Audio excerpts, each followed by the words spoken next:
Hello, everyone. Welcome to Community Bookstore's virtual event series. My name is Noah Mintz. I'm the store's event coordinator, and Community Bookstore is celebrating over 50 years in business. We credit the continued support of readers and writers for this milestone, so thank you for spending the evening with us. I'm thrilled today to welcome Dana Stevens for the release of Cameraman, Buster Keaton, The Dawn of Cinema and the Invention of the 20th Century, in conversation with Rachel Syme. Now, to some housekeeping before I introduce our guests. We've enabled Zoom's auto-transcribe setting. So if your version of Zoom is up to date, hit the live transcription button on the bottom of your screen to enable closed captions. If you have any questions for tonight's guests, please click on the Q&A button, also at the bottom of your screen, to submit them. We'll be asking those at the end of the program, so please don't be shy. There's also a chat box through which I will be posting a link to buy tonight's book if you haven't already. And one caveat for tonight is that we're all at the mercy of our home internet connections, so please bear with any technical issues that might arise. We'll try to resolve them quickly. We have a great lineup of events planned for you already this year, so head over to our website, communitybookstore.net, sign up for our newsletter to stay up to date. One that I want to point out in particular is on Saturday, February 19th.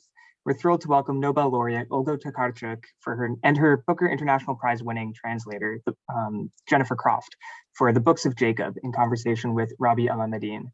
That program is up on our website now and taking registrations. Now a little about tonight's guests, and we'll get started. Dana Stevens has been Slate's film critic since 2006. She's also a co-host of the magazine's long-running podcast, the Slate Culture Gab Fest, and has written for the New York Times, the Washington Post, the Atlantic, and Book Forum. She lives in Brooklyn with her family, and you can follow her on Twitter at The High Sign. Rachel Syme is a staff writer at The New Yorker, where she covers culture, style, city life, and entertainment. Her work has also appeared in the New York Times Magazine, Elle, Vogue, Book Forum, The New Republic, GQ, and Vanity Fair. She's currently writing an upcoming nonfiction work called Magpie for Knopf. So without any further ado, thank you so much for joining us, Dana and Rachel. The floor is yours. Thank you, Noah. Thanks, Noah. Hi, Dana. Hey, good to see your face. Congratulations on this. Thank you. I'm so proud of you. This book is a monumental achievement, and I can't wait to talk to you about it today, which is the official launch day for Cameraman. So I just think we should start with a taste, right? Don't you? Sure. You want me to start reading, you mean? Sure. Yeah, but first, hi, how are you? And what are you drinking? What are you drinking? Oh, yes. At your suggestion, I'm having a more fancy cocktail than I usually have, but it's not too strong because I have to keep my head together for your question. So I'm having a Kir. You know what a Kir is? Oh, a Kir, like one half of a Kir, like a black currant. It's not a Kir Royale, which is a champagne drink, because I'm not really into bubbly drinks. It's a flat white wine. Yeah, white wine with cassis, a little creme de cassis. Yes, and I am having a Negroni, a white Negroni. We match in color, very festive.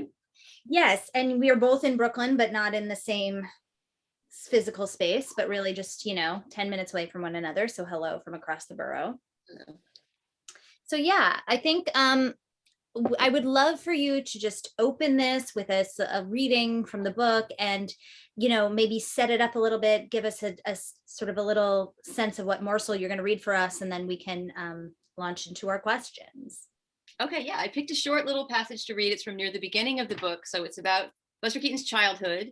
And this is essentially, what kind of a background do you need for this? You should know that his father's name is Joe Keaton, his mother's name is Myra Keaton, and that when he was born, they were performers in a traveling show, a sort of medicine show, really, in the Midwest, traveling around to promote various snake oils and things to people who came to the show. They were not successful entertainers. They were not particularly gifted entertainers. They were barely getting by.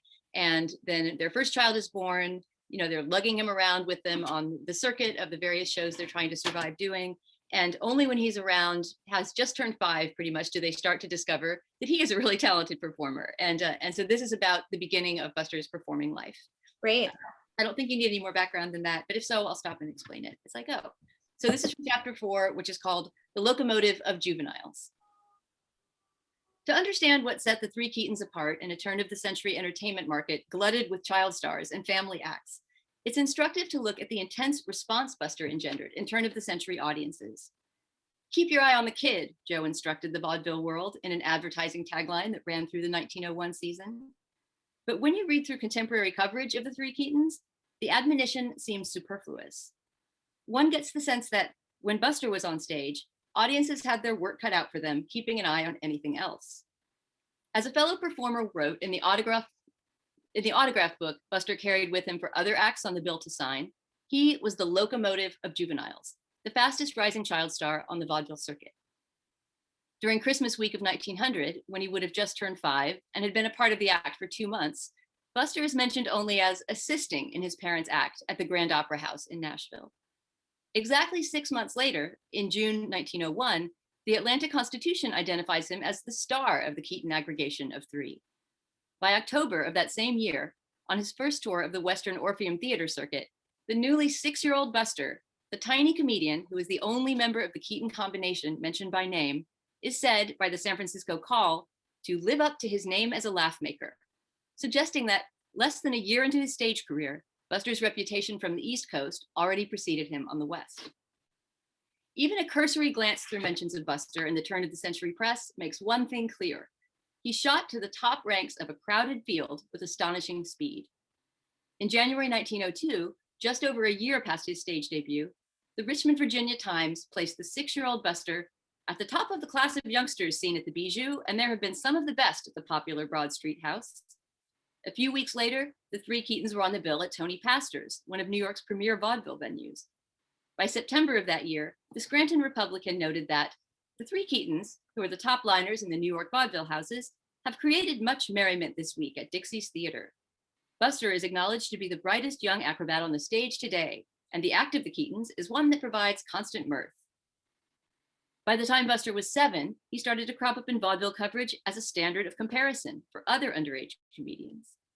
A write-up of a 1902 bill, on which the 3 Keatons did not appear, remarked that the mother and son act of Lillian and Shorty DeWitt kept the house in good humor for 20 minutes. Shorty is nearly as funny as little Buster Keaton.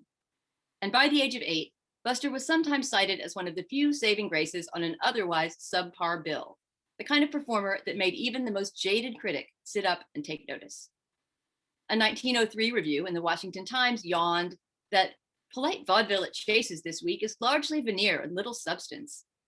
The family acrobatic troupe, the Great Martinettis, who topped the bill, were skilled enough, but few novelties figure in their act. The performance elements put in their second week. The anonymous critic's sigh of lassitude can be heard at a distance of 118 years and are an interesting feature to those who have not seen their performance. Louise Dresser, the renowned singer and legitimate stage actress who would serve as the namesake for Buster's future little sister, has a pleasing contralto voice, but her selections are not happy. Her original parody songs, illustrated with screen pictures, might be improved somewhat. But that ho-hum night at Chase's did have its moments. Buster Keaton of the Keaton eccentric comedy trio is the latest in child performers and deserves favorable mention. In the role of an Irish comedian, he poses, jokes, sings, imitates prominent performers with the gusto of a veteran and the added interest of an infant phenomenon. Okay, I'll stop there. That's essentially just gives you an idea of just incredibly how meteoric his rise was, you know, as a young performer with his parents on stage. Yeah, I love that section. I am very partial to the sections on Buster's youth because those are the first ones I got to read, some of them, and I remember so fondly. And I want to go back maybe to the origin of this book, since we're talking about the beginnings of the book, and I want to talk about your beginnings of your adventure with this book. So what made you think of the idea for this book? I know you had a sort of exploratory meeting with an editor who asked you if you could write about anything, what would you write? Why was Buster Keaton what came out of your mouth? I mean, it wasn't for a while, honestly, and I think you'll understand this, Rachel. The idea of writing a book preceded knowing what the book would be about. My love of Buster preceded even that, and we can get to that. But before I thought I want to write a book on this, I just had this desire to work on a longer piece of writing, to stretch as a writer, to see what else I could do. At that point, I think it was 2015 that I started to think about writing a book, and at that point I had been, you know, Slate's movie critic for 9 years. And I think I was feeling, you know, just burned out on the contemporary release cycle and wanting to have time to dive into something older, something that, you know, I'd always wanted to explore and never been able to, and just test my limits as a writer in a way. So that idea preceded the book idea itself. As a result of that, I sort of, you know, scribbled down, I never really wrote a proposal even for this book, but I scribbled down various ideas about things that I might want to develop at some point into a proposal. And I met with a few editors at that time. Because as you also know, like throughout your career as a journalist, once in a while it will happen, and it's always flattering and nice that an editor or an agent will pop up and say, oh, do you want to have coffee and talk about book ideas? Because I like your writing. That's always nice when that happens. And that had happened 3 or 4 times already in my career, but it had always just been a nice cup of coffee and talking about books and movies and not really gone beyond that. But with this one editor who I sat down with in 2015, who ended up being the acquiring editor for the book, I hit it off more. You know, we had more of a literary kinship, and I felt that he was excited about the kind of ideas I was floating to him. And it took maybe a meeting and a half or something like that. But I remember after one meeting, we didn't really have a clear idea. And as I was leaving that meeting, he said something like, well, go home and think about, just think about things that you've loved in the past, maybe when you were a grad student or in a period that you were pursuing a passion and you had to stop for some other reason. What is something that you really cared about deeply that you'd love to learn more about? And I said something to him about, oh, well, I've been in love with Buster Keaton for 20 years, but I'm sure there's not a book in that. And he much later told me that it was sort of that moment, that my face lit up in some way, that he realized that was the book I needed to write. And he helped me develop the idea. So maybe let's then zoom back to those 20 years. Where did your love affair with Buster Keaton begin? Well, that is a story that I tell in the introduction. So in the first 3 pages of the book, you will hear a version of the same story. But yeah, I mean, I was a cinephile always growing up, even as a teenager. I already loved film, and was interested in reading about film and exploring film. But silent film, I mean, in the time when I was a teenager in the 1980s, was not something in San Antonio, Texas, anywhere where I was growing up, that you had a lot of easy access to. I mean, video stores were just beginning, really, and were certainly not sophisticated enough that they would carry those kinds of movies. There was a repertory theater in town, but how often would it screen any silent movie? Maybe once a year. Almost never, yeah. Probably, if anything, not Keaton. So yeah, he was a vague figure in my mind, the way he is, I think, to many people who don't watch silent films. They'll confuse him with Chaplin or with Harold Lloyd and think, he's the guy hanging off the clock, or he's the guy eating his boot, the other kind of the pantheon of silent comics. But when I was in France in grad school, I spent a year in Strasbourg in Alsace in the north of France, studying and working on my dissertation, nothing to do with film or Buster Keaton. It was in comparative literature. And while I was there, there was a film festival, a Buster Keaton film festival, because it was the centenary of his birth. This is actually 1996. So it was the year after the centenary of his birth. But that was the excuse for this kind of big, splashy festival that included all of his silent films, that it was a little local theater. I had a student card, so I could get in for practically free. And I just became obsessed. I went to everything in the festival. I saw something several times. I went into a little library that this little cinematheque in Strasbourg had in the basement, and started reading things about Buster Keaton. The first things I read about him were in translation. They were American biographies translated into French, because that's what they had in the library. And the more I learned about his life, just the more fascinated I became with how this person had created this art, and so I would say that over the next 20 years or so of, moving out of academia, becoming a critic at Slate, becoming a mother, all the things that happened to me after that, I continue to have that interest as almost a hobby, of reading about that period and watching those films.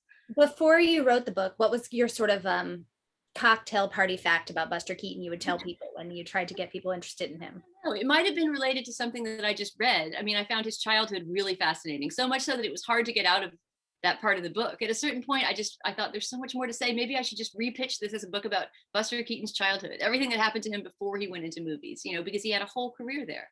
He would be, a major figure in American entertainment if he'd never made a movie, because he had already sort of been this vaudeville prodigy, who was headlining his family's act and did it for 17 years. So I think my factoids would probably be something about that.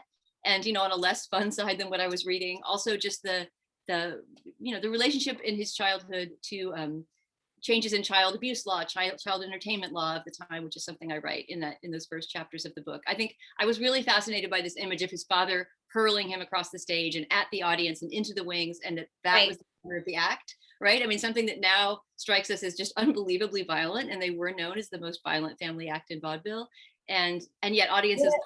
What a superlative to have. The most violent family act in vaudeville, right? And his father loved it. His father loved to advertise him as the human mop and the boy who can't be damaged. And, there was something to our modern sensibility, very scary and violent about his relationship with his dad. But I think they also loved each other. And he, always refused to hear a word against his father or to countenance any idea that he had been abused for the rest of his life. But, in our modern eyes, I mean, it occupies a very gray zone. So you have gone to lunch with this editor, you've uttered the words Buster Keaton, now you have to write this book. What was your first step? Where did you begin your research? What was the process of bringing this book into the world? I think, I mean, the first important research avenue that I went down was just primary documents. I mean, at that point, having loved Keaton for 20 years or however much it was, I had already read the major biographies. You know, I had seen documentaries about him. I had a pretty good basic sense of, you know, the literature on him. It's in some basic way. I mean, obviously, you know, reams and reams have been written about this person. He's not an obscure person to write about, but I felt like I sort of knew those basic talking points, but I hadn't looked at the primary documents themselves, the things that those biographies largely were based on. So one of the first big research trips I did, and I have such fond memories of this, and I remember I arranged it so it would be on my birthday because I was so excited to do it, is that I went to the Margaret Herrick Library, which is the you know, the Oscar Library, right? Yeah. Motion Picture Arts and Sciences Academy.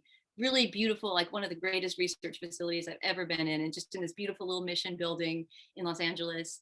And in order to look at the good stuff, you know, there's shelves of really good books, but in order to look at the true documents, you've got to make an appointment. You know, you've got to tell them why you're coming in. You know, these things are not just getting trotted out every day because they're one of a kind, precious artifacts. But for example, that autograph book that I just mentioned in my reading, when I said, you know, somebody wrote "You're the Locomotive of Juveniles" in his little autograph book, they have those. They have two little autograph books that are from, you know, 1901 to 1903, something like that, with signatures from all these vaudeville acts, including, you know, signatures in Chinese from the, you know, foreign acts that they toured with, and little poems that people wrote to Buster, just like the most wonderful artifact you can imagine holding in your hands. And I also got to hold and look at, for a couple of days, his mother's scrapbook, which is something you see quoted in every single, you know, anything about Keaton, we'll talk about Myra's scrapbook. And Myra's scrapbook is just the most erratic, you know, like that Walter Benjamin term, like something with an aura. It's the most erratic thing you could ever imagine, like a big old ledger that big, that she just cut out, you know, undated. You don't know when they're from because she would just cut out, you know, the notices about their act and the trade ads. And, you know, anytime her kids were on the picture of a dramatic magazine or anything like that, and sort of glue them together in this very artistic way. It wasn't that chronological. It was just such a beautiful object to get to look at. Yeah, and I mean that thrill of the archives. I mean, researching a book is the most fun part. Writing is the worst in my opinion. Unquestionably. It's so fun. Part is the best. I mean, I've worked with primary documents for various articles and long form projects, and there's nothing like opening that box in the room and, you know, seeing a letter that you've been looking for and just being like, there's something that connects you to the material so kinetically. Yeah, and it's I mean, it's like an heirloom too. You know that person had that thing and touched that thing and lived with that thing. You know, like Myra's scrapbook is something that she made when he was a child, but he still had it when he died, right? And Did so Buster that have stationery or letterhead of his own? Did he have like a signature letterhead? No, his father, and this is reproduced in the book, his father created some really beautiful letterhead for the Three Keatons act when he was small that has, in fact, one of the ways that we sort of know about what they did in the act is that there's drawings and a couple photographs on this letterhead of the tricks that they would do. Buster was not a writing guy. I mean, I have seen, I don't think any more than this exists. In that archive at the Herrick, there's one little scrap of writing by him that's sort of like a note. I think it was a note he wrote to a gossip columnist. It was like to Luella Parsons or something like that, sending her a picture. I mean, he didn't have any letters that have survived. You know, he signed contracts, but he was not a writing guy or a word guy. And as someone who is a complete writing person and a word person, I found that part of his brain so fascinating, you know, that absolutely. And I wanted to know about your sort of experiences trying to hunt down any sort of his voice or any interviews he'd done or anything like that, because of course we know him so much as a silent actor. So, you know, how did it work on trying to actually hear him? Was that something? You can hear his voice all over the place, and he had a great voice. The silent film scholar Kevin Brownlow, who I quote in the book, has this beautiful line about his voice that I don't think I found a place to put it in, but he said Buster Keaton's voice is like an anchor chain running out. You know, that's sort of what it sounds like. It's like a rough, rusty, you know, Midwestern gravelly, kind of voice. And he made many talkies, so you can hear it in those films. Sure, I just meant of like the primary documents. Yeah. There's a great interview with Studs Terkel, which I think you can find on YouTube or various places that I quote in the book. which is one of the rare interviewers he talked to in his life who really kind of got him and asked him questions that he wanted to answer and found interesting. A frustrating thing about his interviews is that, you know, he was always himself, but that means also that he pretty much, if you asked him the same question, he would tell you the same answer. He had certain burnished anecdotes that he would return to again and again. He had sort of that old Saw type interview style, you know, he would return to the same wells over and over. Right. And he loved to talk about technical challenges. That's what was great about the Turkle interview. He loved to talk about how certain stunts were accomplished in his movies. If you ask, you know, how did you light this set so that it looked like you were climbing into a movie screen, as he does in his movie Sherlock Jr., he could talk about that all day, you know, but as soon as it became, what are you trying to express with your art? You know, it completely turned him off. I mean, this is something that fascinates me about him. And that was definitely a driving force in wanting to write the book, is I don't think there's any artist as great who doesn't think of himself as an artist or identify as an artist in any way, even resists the classification. Yeah, I mean, in the grand tradition of Buster Keaton, maybe we can talk about some technical challenges of getting this book together. I'm really interested in process, and I maybe want to talk to you about what was the chapter that you found hardest to write, or that kept eluding you, or maybe you had this idea that there was some material out there but you couldn't find it and you had to crack it. What took you a long time to crack?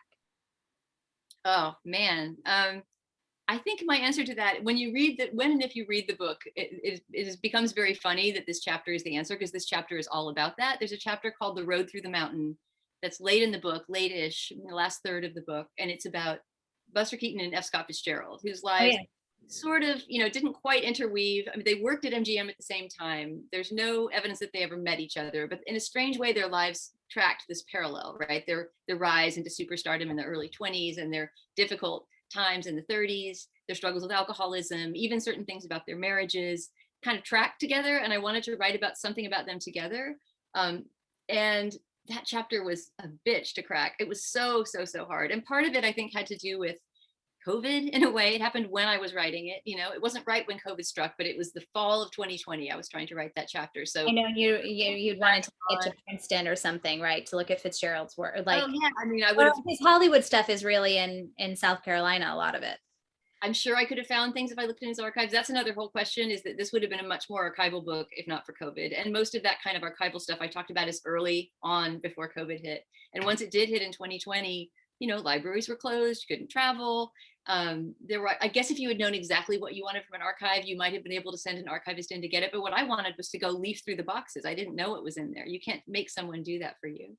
But I think, as Buster would probably say, you know, necessity is the mother of invention. And I feel like there is a sense in this book where it became, maybe because of COVID, or you were writing it in a pandemic, or sort of working with the materials that you had, it became this incredibly, I think, genre-breaking work of biography that has so many elements in it of film criticism and of sort of history, women's history, the film, Hollywood history of capitalism and entertainment, and how they all intersect. And it became this kind of synthetic work in a way that I think if it had just been like a straight archival biography, it never would have felt so rich and so deep. And I want to talk a little bit about this book as kind of your adventure in figuring out the format, because I know, I think I put this on Twitter earlier today, but we had so many talks late night in the bathtub.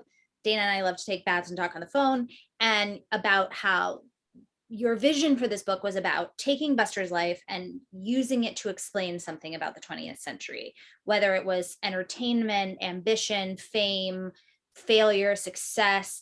And it was this idea that his life could be kind of synecdoche for everything going on in his times, and nothing would be out of the question for a small diversion. So if he met someone and that person's life was interesting, then maybe that was a couple pages in the book. Or if he traveled to a new city, you had to explain what it felt like to be in that city at that time. And it became this incredible work of aggregation. And this is, I think it's beautiful. So I wanted to talk about how that evolved and that vision for the book came to you. Yeah, I mean, that was actually not post-COVID. You're right that I probably did more critical writing than archival writing because of COVID, but I never wanted to set out to write this, you know, comprehensive biography that I would be breaking news about Buster Keaton, you know, and I also knew that that was happening. There's a new book about a new big doorstop biography of him, which I have not read yet, that's coming out in mid-February. And in a way, it was like a weight off my shoulders that someone was doing that work. I wish it had existed and been published while I was working, so I could have used it. But no, I always felt like I wanted to do something different, and was only really able to do something different. Like, I'm a critic. I can only write as a critic. You know, when I'm a film historian, it's in the service of interpretation and not sort of, you know, archaeology in a way, if that makes sense.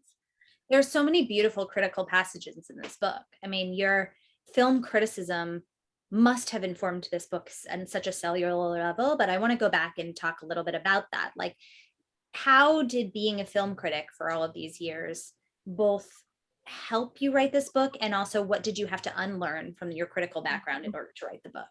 Unlearn is a very good way to put it. I mean, I suppose that what it taught me is really just very workaday, obvious craft things. You know, I think, you know, as you know, like just working professionally and having to write on deadline for many years and on tight deadlines, and not always about things you would have chosen to write about, right? That you're not always motivated by passion. Sometimes you're motivated by, like, Sony put this movie out and I have to write about it and find something interesting to say. And so that discipline was really good. But as far as the kind of writing, I mean, it really was a complete unlearning. You know, I think I had to, it wasn't even going back to my academic voice when I wrote my dissertation, which in a way is my first book, right? A book that 5 people ever will read. But that was even a completely different, you know, tone. So what I'm trying to do is essentially, you know, explore ideas that are interesting to me, but present them in a way that somebody who knows nothing about this material can find their way to them. I don't want it to be for niche readers. And so I don't know. I think I lost track of your question. No, we were talking about film criticism and how it relates to this book. I mean, I think, you know. Okay. Oh, I know what it was. Yeah. Oh, just that that there was a shift as far as that went in the book. And I remember writing at the time to my editor about it and saying, I'm anxious about this shift because I've just finished being this kind of ersatz theater historian, right? Where before he enters into film, I spend, I don't know, 60 pages of the book or something writing about vaudeville history. None of that stuff is filmed. You can't watch it anymore. You know, you really are just going back into archives and reading contemporary accounts of what they did and reconstructing theater history, which is such a cool thing to do, but it's totally new to me, you know? And so I'm sort of, you know, feeling my way through doing that. And then suddenly the films arrive and I'm back to being a film critic again. You know, now I've got objects to consider and stuff that I can look at and talk about and point to, and other people can go look at it and see it too. And it becomes a completely different tone. So I'm glad you think that those are balanced well, because it really is something in between, you know, theater history, film criticism, and then sometimes just sort of essayistic approaches to American history. I mean, yeah, I think it's a beautiful balance. And I always got so excited when reading the book when I knew you were about to launch into a section of close critical reading of one of his films, because I felt so guided by that work and so excited about it. And you were so in the pocket when you write like that. You know, I was like, every time you would do like a close reading of a silent film, I would just be like, go off, Dana, this is amazing. And but then there's also these other pockets in the book that I want to talk about, which, you know, I think we had once referred to them as diversions, but I think, you know, or digressions, but I think in lots of ways, what this book is this like wonderful bundle of digressions. And I want to talk particularly about a chapter that we had talked about earlier about Mabel Normand, that you had said that one critic maybe had mentioned, why is this in here? I won't name him. He's wrong. It's a beautiful version in the book. But I want to talk about, it's a chapter called Mabel at the Wheel. And I if you want to just tell people a little bit about that chapter and why you decided to include what is essentially a chapter all about a woman inside a book about a man. Yeah. I mean, this person who, and I'm a critic, by the way, I get that like reviews are reviews and I don't expect them all to be good. So I was just kind of interested and amused that this person thought, what's this chapter doing in here? It's barely about Keaton at all. Now that is true. There are chapters in here that barely mention him, but hopefully, you know, they're woven into the context of the things that I am talking about, that you see why they're there. And in the case of the Mabel at the Wheel chapter, which is not just about Mabel Normand, the great silent comedian of the teens, but about women in film at that time, specifically in the late 1910s. What that chapter is doing in there is that, to me, it was filling in a missing piece from every Keaton history I've ever read, which is that 1917 is the year he enters the movies, that he leaves the family vaudeville act and starts working with Roscoe Arbuckle at his studio, first as kind of an apprentice, then as a co-director, and he starts this very fast ascent in movies. And in talking about that, I sort of talk about the film industry in the 1910s, you know, this phase that it was at that was a little bit Wild West, quite literally, because everyone was moving west to Hollywood, but also in the sense that it was just more unregulated, and there was a little bit more of a chance for independent filmmakers to do weird things like the Buster Keaton studio did. And women got in on that. And that was what I wanted to write about, because in that, brief free for all kind of period before the studio system started to really lock in and film became more corporatized, and people making movies started to realize, okay, this is big money, this is big international global money, therefore the men better take it over, right? In the years before that happened, women were doing tons of stuff. And 1917 in particular, the year Keaton enters movies, was also the year, I'm pretty sure this stat is still true, that there were more women in powerful positions in the film industry than there have been any year since, including so many screenwriters. I mean, not so much directors, although there was like Ida and Alice Guy Blaché and all those, but I mean, there was Lewis Weber. I mean, there was Frances Marion. There were all these amazing women, and they were Anita Loos. I mean, all these women doing amazing things. Yeah, well, almost all screenplays, the title cards in silent films were almost always written by women. That was sort of a woman's job, and once in a while, those women, like June Mathis was one, would rise to becoming directors, producers as well. But there was just so much more freedom of movement at that time, and it was a brief period, but it was amazing. There were female action stars that I write about, the serial, Perils of Pauline type stars, and female producers and stunt women. And just, it was much easier to have that kind of mobility. And Mabel Normand I wanted to write about because her story is a kind of a tragic one that's right at that cusp, where you can really map out an alternate life for her, where if she had had different working conditions, more respect from her collaborators, and also been a more stable person, because she was a really, in some ways, damaged person, in some ways by that stuff that happened to her, that she could have had a career like Keaton's or like Chaplin's or like Lloyd's, that whether it lasted, on into the sound era or not, she could at least have spent the silent era doing creative, original, independent work the way that they did. Yeah. I mean, I wondered as a woman if you ever had this sense while you were working on this book for 6 years, like, why did I pick to write a book about a man for 6 years? Yeah, I certainly did. I mean, Me Too happened while I was writing this book, right? It was a couple years into when I was writing it. And there was definitely a moment of sort of like, why am I writing a movie about, a dead white guy that everybody already loves and that already has so much work about him, he's not a part of history that needs attention called to him, But something that a friend of mine said very intelligently about, it was sort of her pitch of what the book was after she had read some draft of it, was, you're not writing about a person, you're writing about the way history moves through the life of a person, Yes. And thinking of it that way makes me understand why, that Mabel chapter is in there, why, the chapter about pancake houses, that a different critic scratched their head and said, why is there an entire chapter about the history of a pancake franchise? It's my favorite. When you sent me that, Jane often would send me chunks of this book. And when you sent me the pancake house, I was like, this book is inspired. Like, this is nothing I would ever think I would read in a, because I think it's a cultural history. I mean, we were talking earlier about how feel like there's like a Mrs. Dalloway quality to it, where it's like you can explain a woman's life in a whole day. It's like you could explain the 20th century through one life. This idea that Buster's kind of a zelig for everything happening in the world at that time. You mentioned Mrs. Dalloway, Rachel, because I happen to be listening to that on audiobook right now, read by Juliet Stevenson, the actress who's extraordinary. She reads it so perfectly. And as I was walking along today, on my way to mail books to people, listening to Juliet Stevenson read Mrs. Dalloway, she read a sentence from it that made me think, I'm not sure if Virginia Woolf comes up in the book or not, but Keaton is completely in that generation of modernists. Like, he could not have less of an idea who Virginia Woolf is, or care less, right, in his own biographical existence. But his work is completely in communication with hers, in the sense that they are both sort of about reinventing their medium. They're both about looking to the future and not to the past, right? Like trying to create an art that's an art of the future. And I talk a little bit about modernist artists that I see him as in conversation with, and it just struck me that Virginia Woolf is completely one. Do you think or hope that this book will sort of introduce a new generation to Buster, or how are you thinking that people are going to be engaging with him now, 100 years after the first movies? I mean, I'm very interested in that. I know you have a teenage daughter, and I wonder what her appetite is for silent film or for anything that Buster does. I mean, how do people get interested in this very old sort of birth of Hollywood material? Yeah, I mean, I think my main answer to that would be, it's so much easier than it sounds. There's really not a very big barrier of understanding between us and what someone like Buster Keaton, or really any of these silent comedians, was doing. Like, it's really timeless, elemental comedy that is still funny now. my daughter is a different kind of case because she grew up in this house where, you know, Buster's kind of a patron saint. So she's known him since she was 6 or so. She's been watching his movies, and she's had a mom who's writing on him for, you know, whatever, practically half her life.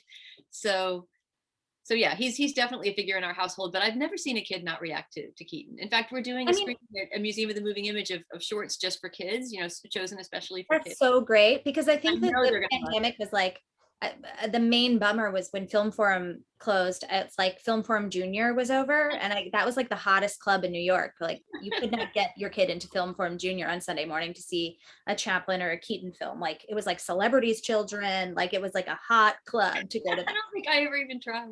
Oh my gosh. But yeah, because I think kids love silent movies.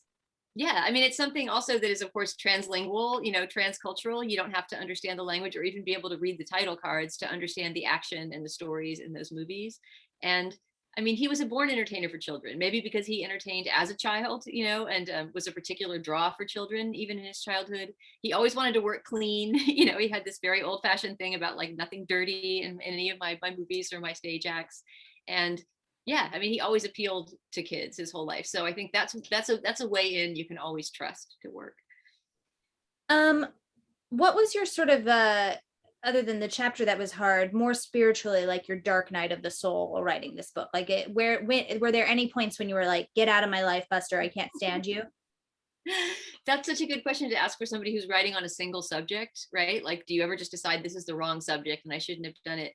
I mean, this sounds really Pollyanna-ish, but that never happened with me and Buster. It happened with me and myself. You know, there were moments that I was incredibly sick of the project and sick of myself, and, you know, wanted to throw the whole thing out and thought, why did I ever start this? I mean, I've talked to you at some of those moments, like, why am I doing this instead of spending time with my family? But I always loved Buster in the middle of it. And in fact, a way that I would reinvigorate myself, and I remember writing this down as a note so I wouldn't forget it, is when in doubt, watch a movie, you know? I mean, yes, get yourself out of it and watch a movie. Sometimes one of his, but sometimes it would be, oh, I need to understand, you know, Mabel Norman's films or Norma Talmadge's films, or, you know, other figures that come up in the book. And that's part of what makes it a research book take a long time. Watching movies takes time. So sometimes I would think, I can't go on with this chapter till I've watched these 5 movies, right? It might take me 3 or 4 days just to watch them.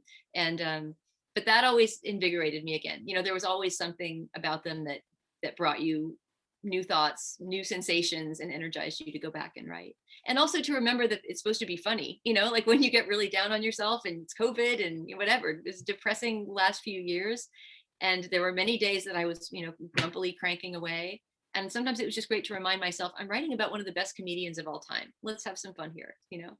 yes. And in terms of your actual writing process, I think people always want to know, you know, everyone has this sort of like voyeuristic yen to know how writers work. So I want to know sort of what's your process? Where do you work? Where do you have I know you have a desk in the basement is your sort of den of writing, but what are your general sort of writing practices for this book?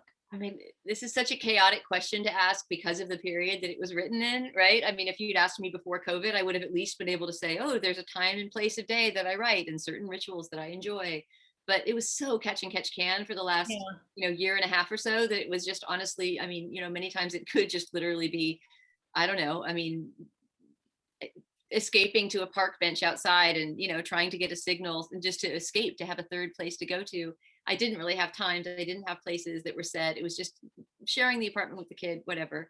But my ideal writing day, I think, which I managed to do once in a while now that my kid's back in school, it took me a while to discover this, and another writer made me feel better about it because he has the same thing, but I write better in the afternoon. I wish I were one of those people who wake up and jog around the reservoir and take a cold shower and then, you know, write 4 hours before breakfast or something, but my brain doesn't really work well until about 2 p.m. So I think I started to discover that I had to do admin things in the morning, you know, writing related tasks that are not writing, try to wall off some chunk of time in the afternoon, preferably from maybe like 2 to 6 or something like that. Right. But this is a rare day when this actually happens, and have an uninterrupted chunk from 2 to 6 of writing.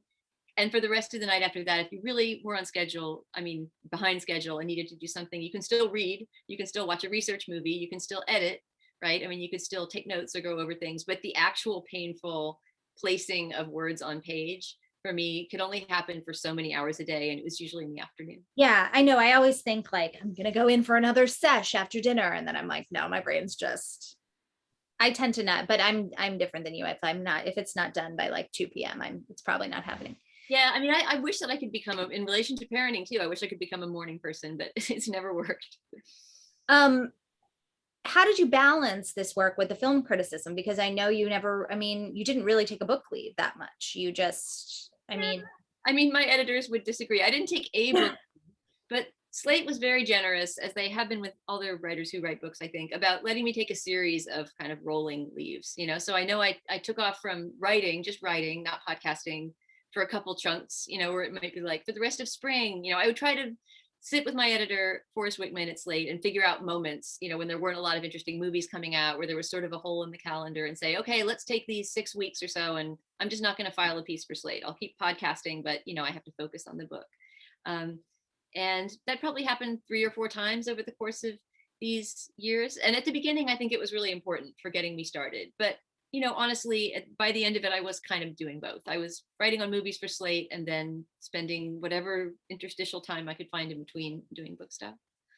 Yeah, I mean, even now it's like Sundance is happening and you're doing book publicity and all sorts of things are going on. But I'm ignoring Sundance completely because it's my book stuff. Good for you.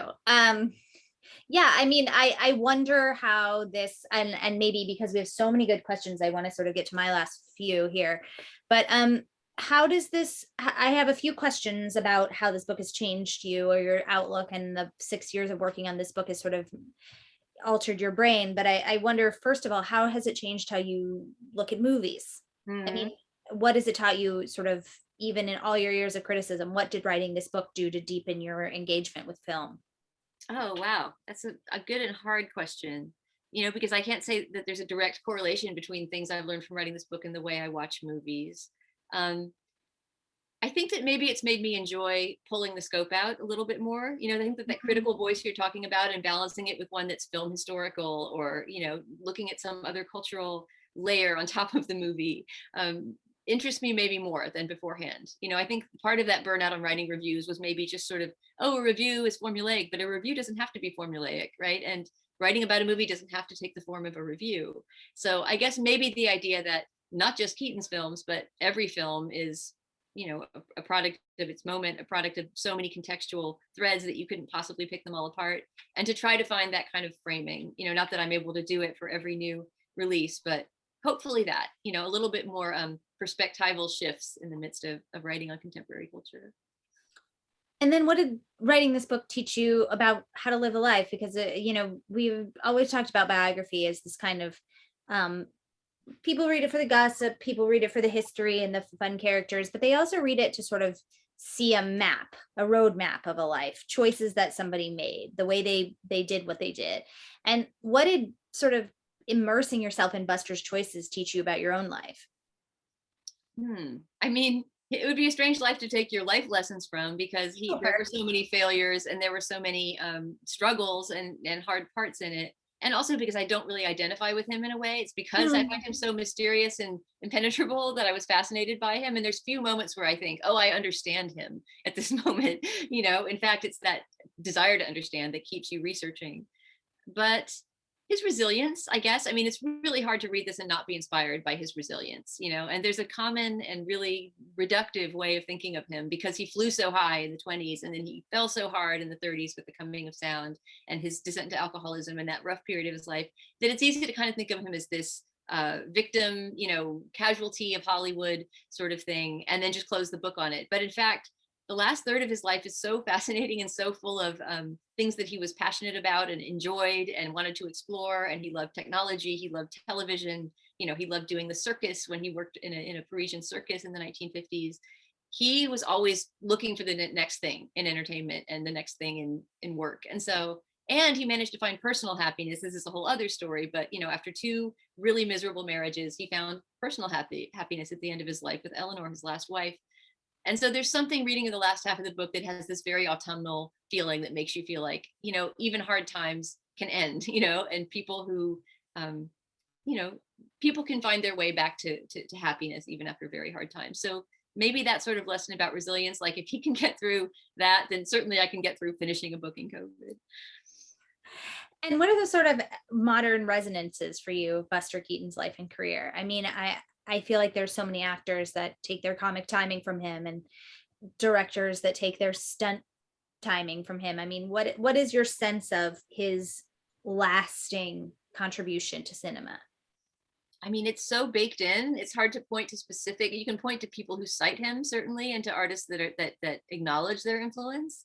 But there are so many more who may not even know about it. In terms of the things he brought to comedy and to direction and to the sort of fluidity of the movement of the camera. I mean, I feel like I even see him in Orson Welles, who admired him tremendously. He doesn't use the camera at all like Orson Welles, but he has a significant, a similar relationship to space, and it mattering very much where the camera is placed and the story that the camera is telling, and not just what's in front of the camera is telling. That's of course not contemporary, but that's after him. And just so many places now in comedy. I mean, even I was just reading in Isaac Butler's wonderful new book, The Method, about the history of acting teaching in America in the 20th century, that Dustin Hoffman, in his very first stage play, before he got cast as The Graduate, I can't remember the name of the show he was in, but he got very good notices, and he was compared to Buster Keaton. People thought that Hoffman, who was this very slight, obviously this little slight Jewish guy, not the kind of leading man you're used to seeing on Broadway, and he had a little bit of that sort of downcast, solemn. Yeah, I can see it. Right. And so that whole style, the nebbish, I feel like the nebbish is one of the kind of tributaries that Keaton's persona led into. But also just, I don't think there's probably a comic alive now who doesn't know him in some way and really venerate him. And I've really seen that even in the last couple of days with the release of the book, that, the comedy world, people who direct comedy or write comedy or perform comedy seem to have this universal admiration for Keaton and seem to be really excited about the book, which is great. Well, and one of them options it, because we have yet to have a really amazing Buster Keaton biopic or series. Yes, I've talked about this with so many friends in the course of writing this book, is the Buster Keaton biopic. There was a horrible one in 1957 that was authorized by him and his wife, which was a total payday for them, which I don't at all begrudge them, because they got to buy the house that, he got to grow old in. But they were so embarrassed by that movie. It completely betrayed his life. It was completely inaccurate, and it was not even entertaining. And he so deserves that kind of treatment. It would be really fascinating to see, though, who could be cast as the young Keaton. I can picture maybe an older Keaton who I might want to attach, or a middle-aged Keaton, but to find somebody who could do any version whatsoever of the comic, stunts and acrobatic things that he could do, and just have that sense of timing and that sense of humor. I mean, we're not even throwing in the directorial skills, because the actor doesn't have to do that. You gotta have a real physical comedian. I think you have to do a search. I think you have to do an old school, find them at Schrafft's kind of search for that. Yeah, it would be the role of a lifetime for somebody. But this brings me, since we're talking about sort of fun dream casting stuff, this brings me to the fun section of my questions, and then we're going to get to audience Q&A.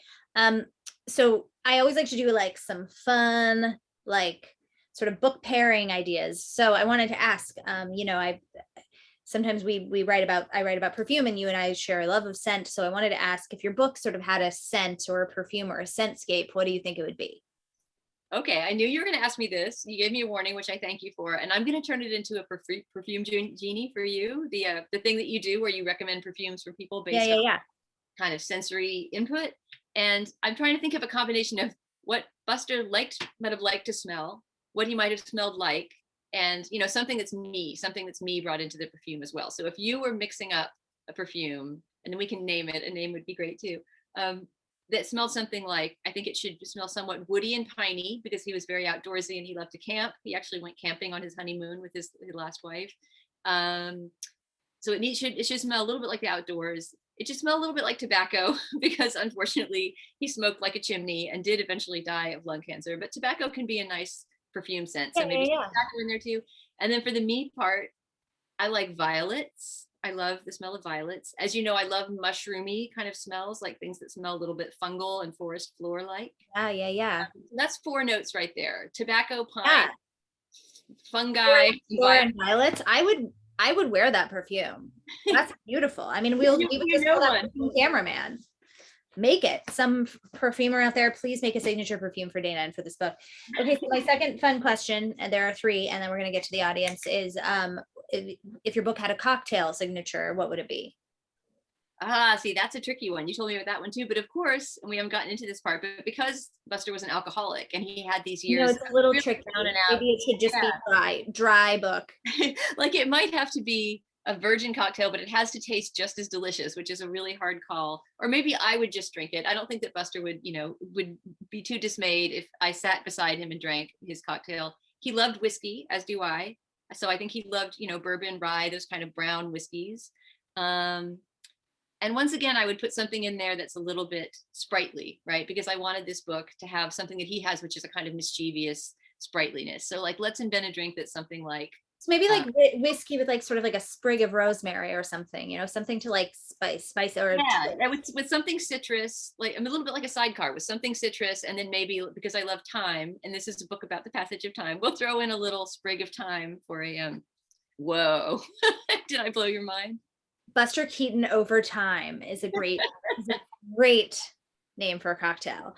Okay, and the last fun question, which I also prepared you for, was if your book was a movie, in a movie, a character in a movie, and it was walking down the street, what is the song that played? What's their signature soundtrack song for your book?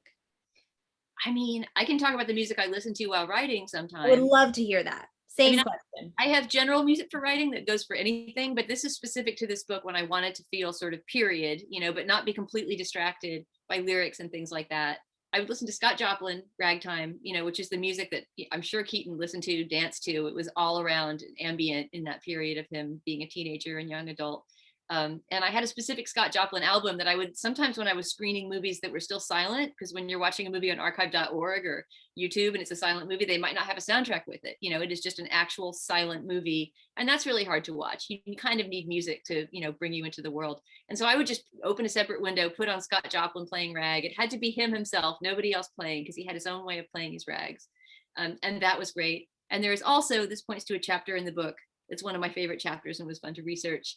There's also the music of Bert Williams, who was this incredible, just a pioneering Black entertainer in the first 25 years of the 20th century. In vaudeville, on Broadway, he had best-selling records, which is what I've been listening a lot to, and was one of the most successful multimedia kind of crossover artists of his time. And I just got really, really into him as a listener. I was researching this chapter about him, and even after that chapter was done, I would just think, I'm going to jam to some Bert Williams, and I just put on like a story song that he recorded in, 1912 or something, and just be so excited to be listening to him. He's a great musician. I really recommend people discover Bert Williams. I love that. So we have some questions. I'm going to put on my old lady glasses here to read them. I'm getting my glasses on too. Okay, so I'm going to go to the audience, and I'm going to start with Rosemary Kelty. Which is kind of a similar question to what I asked, but I want to get her question out there, which is that, do you think, Dana, that Buster Keaton's influence has extended to the present day in any particular details? Oh, I'm just looking at Rosemary's question now. Okay. I mean, I can talk about specific people that I think that I know are influenced by him. And these are people that I wanted at one point to interview for the book. And because of COVID, it ended up not working out, but I'm really hoping that now that it's out, these people will, read it and maybe talk to me about it. But Jackie Chan is way up there. I mean, he would have been a dream interview get if I could have gotten him.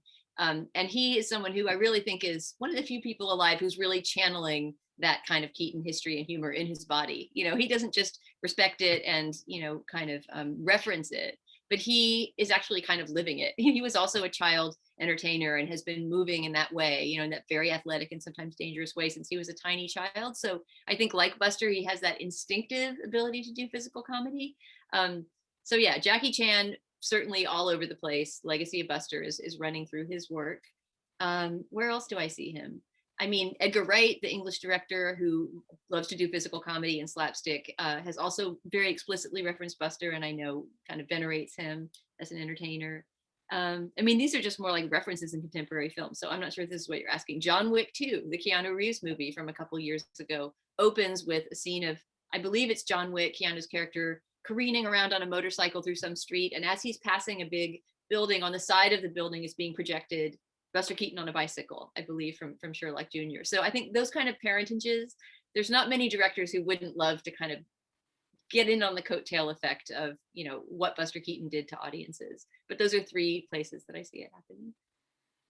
I want to ask a question from Salima Nawaz, who asks to you, Dana, I fell in love with Buster at a film showing at a college with a live orchestra. Have you had a chance to see any of his films like that? So have you ever gotten to see a silent film of Buster's with a live musical orchestra, and where? Right. Well, I mean, I should start off this by saying that I'm going to host a screening of one of his films with a live pianist, which I'm really excited about, which is, I think, going to be on March 3rd. It's in my book tour info, but I'm going up to Jacob Burns Film Center in Westchester. We're going to show The General, and Ben Modell, who is this magnificent silent film accompanist who really jams, he kind of makes it up as he goes, as the great musicians do, is going to be accompanying The General. So that's really great. I'm so happy that we have been doing that.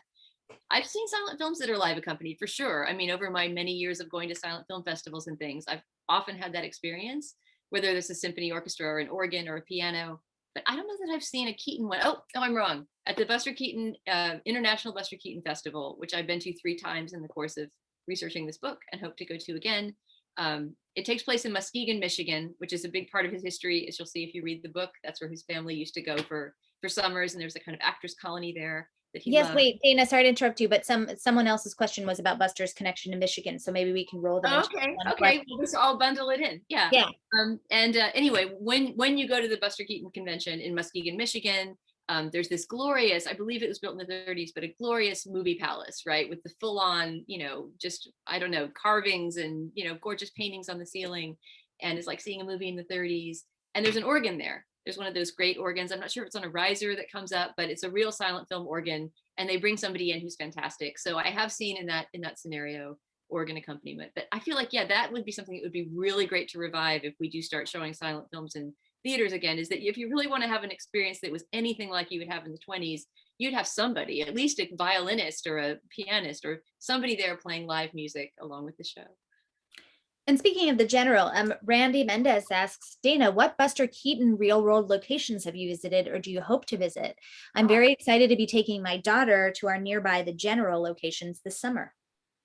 Oh, so they must live in Oregon, Oregon, where The General was made. I'd love to visit those areas because you can still see, the actual bend in the river where the train crashed, in that famous shot of the train crashing through a bridge. That I have not done. When I'm in LA, which I did a few times for research trips for the book, I have a really good friend there who is a Buster Keaton, just a super fan and super knower. I hope he's watching this right now. And he has taken me on Buster Keaton tours before. We go and look at the site of his old studio, which the same exact building is not there, but it's pretty similarly laid out. I mean, you can really sort of walk some streets that look a lot like many, many scenes from his movies, because of course they were filming just on location on the streets around there. There's an alley, a famous alley it's now officially called the Chaplain Keaton Lloyd Alley. And all 3 of those comedians have scenes in 1 or more movies in which, they pull off some sort of insane feat in this alley or other. Buster's is maybe the most athletically challenging of all. He comes running out of the alley and a car is passing by, and he just grabs onto the back of this car and sort of, flies after it, like he's essentially horizontally lifted in the air. It's a crazy stunt. So I've seen that. But I'd like to do more. When I go back to LA, I'd love to do a full on, get in a car with somebody who knows their way around and do a Buster tour. That relates to an anonymous question we got, which just asked, what's your favorite Buster Keaton stunt or sight gag? Oh, wow. That's one of those ones like, what's your favorite movie, where your mind blanks the minute you hear it? What's a stunt of his that I consider just really dazzling? I'm going to name some that are not always cited, because everybody knows the collapsing house from Steamboat Bill Jr., one of the great stunts that he ever created, or when he rescues a woman from a waterfall by swinging out on a rope in Our Hospitality. That's a great one. But there's some that are a little bit more unusual, and I'm going to try to think of one of those. All right, ask me another question and I'll return to that one. Okay. John Baldwin wants to know if you would just talk a little bit about Keaton and the tragic Roscoe Arbuckle and their partnership. What do you think of the film on which they both worked? And what do you think is the film they both worked on which best illustrates their skills as performers and filmmakers and their friendship? Well, I talk about this one in the movie. I mean, here's a great one to see their friendship, is that they were in a movie called Goodnight Nurse. I believe it's called Goodnight Nurse. They were in a movie called Oh Doctor and Goodnight Nurse, and sometimes because the titles are so similar and they're both in medical settings, I mix them up.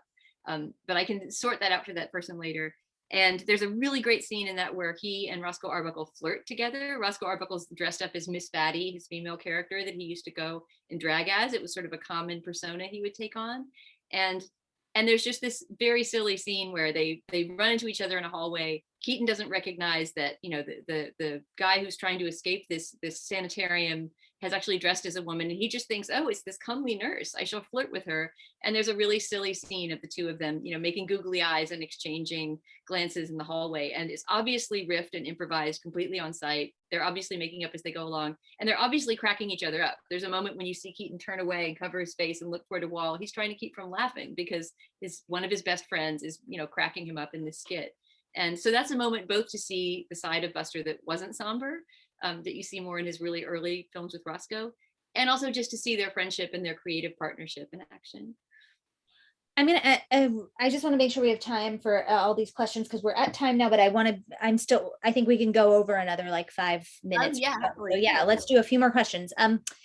Yeah, so I'll take 3 or 4 more and I'll select them. But Anthony asks, what kind of hobbies Keaton had outside of filmmaking? Are there other private passions that he did for fun? Yeah, I learned a few things about those in the course of writing. Well, he always enjoyed the outdoors. Like I said, he liked camping and hunting and fishing. He was a kind of man of the outdoors in that way. He would go duck hunting with his male friends and things like that, and went camping with his wife. So there was that. But he also liked making things. He had once said in an interview that if he had not been a filmmaker and a comedian, if he had had a chance to get an education, that he would have been a civil engineer. You know, he loved to build things and create worlds. And so something that he did in the 1940s when he was a gag writer at MGM, when he was this kind of seriously underemployed, you know, guy who was just writing jokes for other people, but it was a steady and happy time in his life.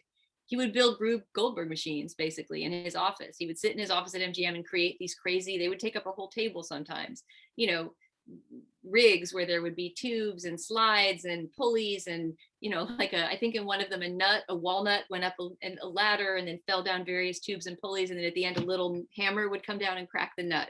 Just silly things like that. But people from MGM supposedly came from all over to work his devices. And so that was one hobby. And then I recently heard, and I haven't yet seen a picture of this, that very late in life, he took up embroidery and was a really exquisite embroiderer. And his granddaughter, who lives in Northern California, Melissa Talmadge Cox, has a necktie that he embroidered that's apparently extremely detailed, which makes sense because, you know, he was sort of meticulous and obsessive. And I really want to see that necktie, but I have not yet laid hands on the necktie.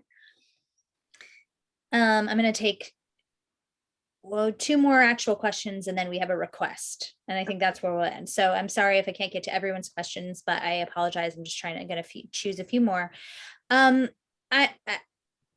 I wanted to ask Olivia Johnson's question, which says, which of Keaton's projects do you feel like is the most underrated, and what would you like 20th century audiences to pay more attention to?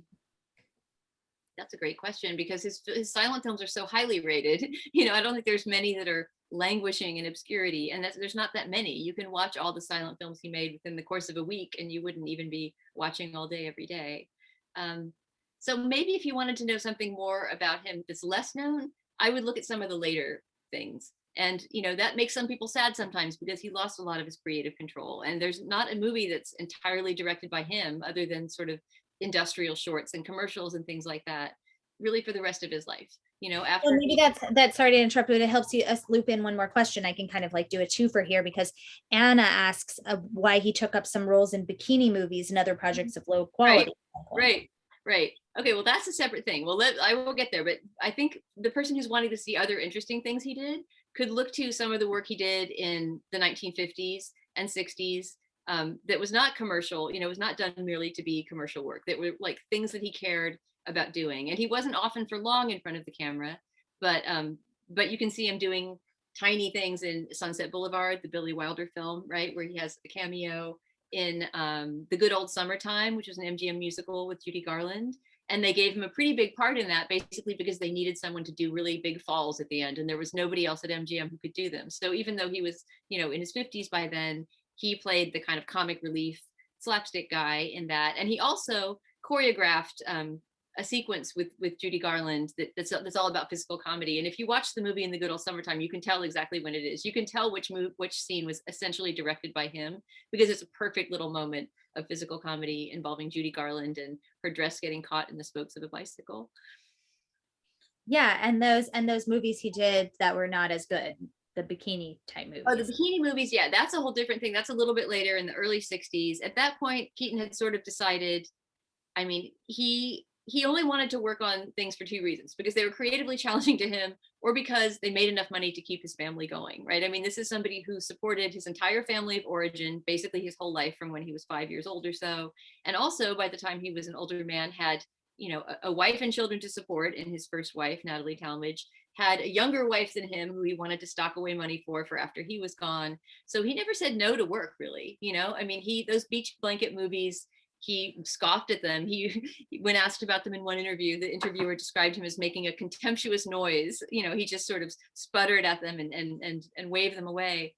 But they paid well. They were easy for him to make. He could stay in LA and make them. And it was a kind of a one for you, one for me thing, because he would do those, but then he would go do something like tour in summer stock with his wife, which he loved to do, you know, or perform in the Parisian circus, which he loved to do. So it just is simply not the case that you can draw this line and say, well, then he's cynical and just phoning it in. He was a working actor, a journeyman actor, and he never wanted to stop working. I told something from earlier because I felt bad that I didn't have a response to the person about my favorite stunt. Can I answer them really quickly? Yes, please. There's just a moment in 1 week, which there's a whole chapter about in the book. It's maybe my favorite Keaton short and one of his greatest achievements. And without getting too much into 1 week, it's about a couple that constructs a house together from a home kit. And they do a crazy job for various reasons. And the home that they make is this completely bizarre contraption. And there's a moment at the end, near the end of 1 week, where there's a hurricane that starts to swirl this house around. The set was actually built on a big gimbal so it could spin. And so there's this rapidly spinning house with a balcony, if you can picture, along the front, kind of a, you know, ground level porch.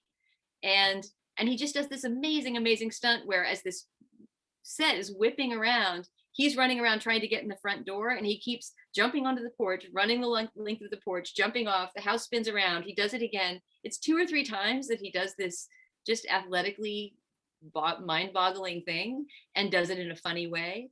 And that is definitely a moment where when you watch it, you think, you know, I want to see what else this guy can do.